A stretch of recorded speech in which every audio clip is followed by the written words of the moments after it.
Third consecutive night of attacks. President Trump's trying to characterize this latest round, if you will, as a military skirmish. Senators, though, Admiral, are now debating if this has reached forever war status. Can you give me your sense of where are we?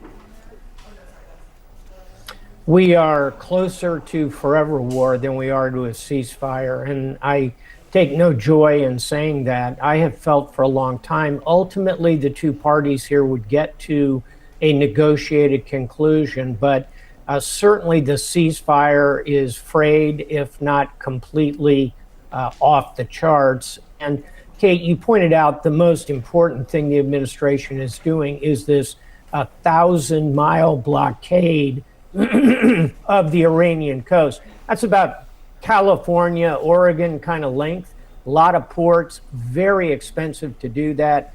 But if anything is going to get the attention of the Iranians, it'll be closing down those red ports that you're showing right there. But final thought here, that takes time. You can't just open and close that gate overnight. So unfortunately, we're probably in for a period of turbulence here.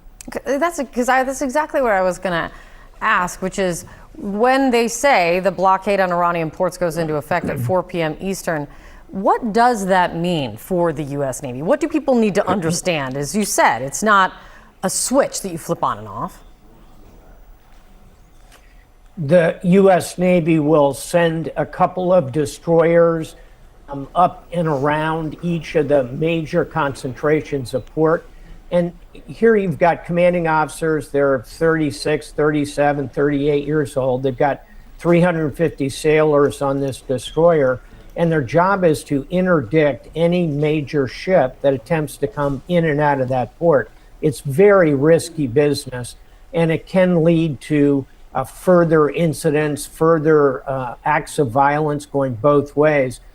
So think dozens of ships to do this. You've got to put aircraft overhead. You need hundreds of aircraft in order to provide air cover to all of them.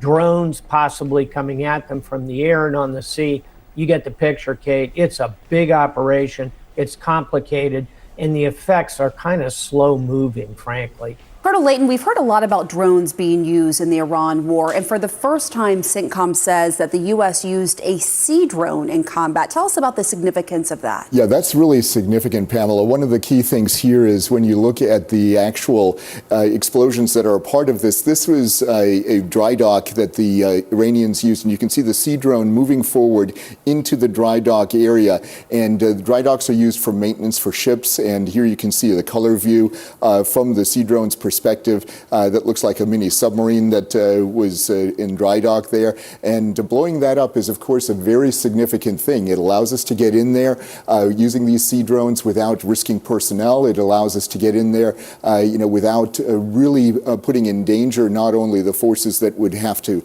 take over this particular area, but also air crews potentially who could be used in an attack like this. So this is a major achievement from the Navy's perspective, and it kind of mimics what's going on in the Ukraine war. Because the Ukrainians have been able to use sea drones to great effect against the Black Sea Fleet. They've basically eliminated the Russian Black Sea Fleet, and they're now going after commercial vessels in the Black Sea. Here, what we're doing is we're going after those small boats and those submarines that even mini submersibles that the Iranians have, and that, of course, is a very significant thing.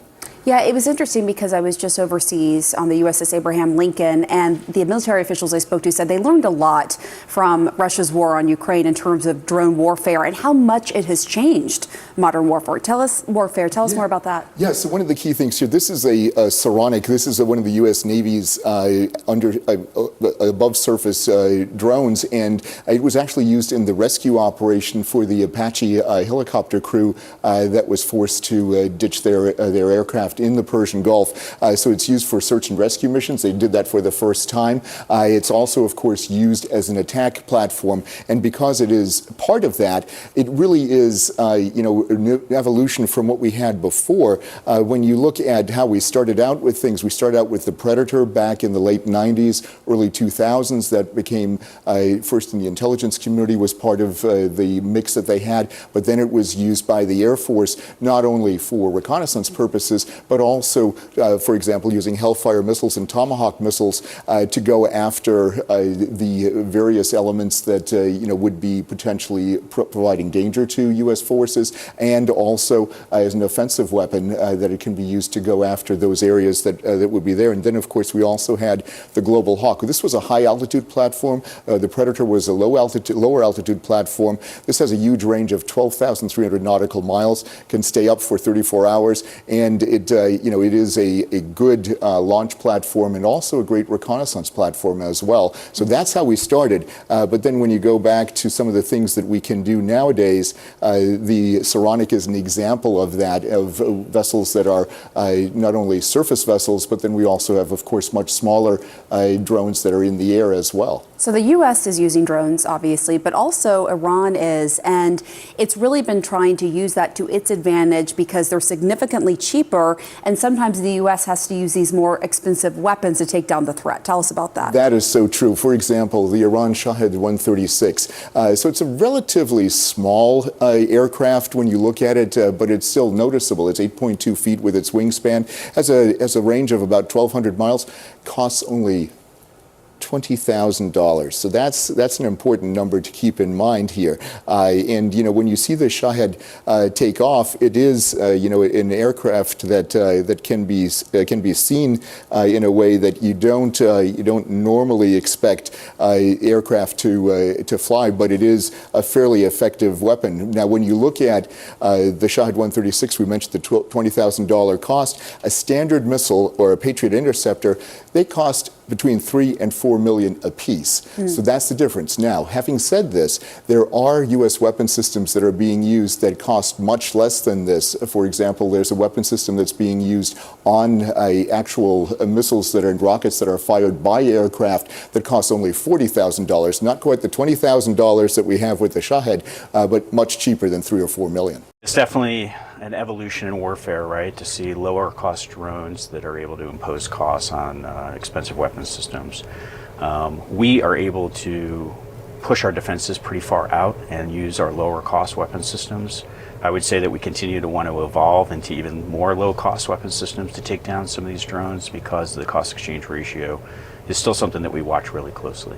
Was that something that surprised you early on, that how the Iranians were using these drones in warfare to try to deplete our armaments and cause us to lose those expensive weapons? Yeah, I think it's something that we had thought through after watching Ukraine's experience in their war, and recognizing how fast the technology of drones are evolving and how that does potentially impact our ability to shoot them down with weapons that are more expensive than the drones themselves. The thing that really stresses the system the most is that mass attack.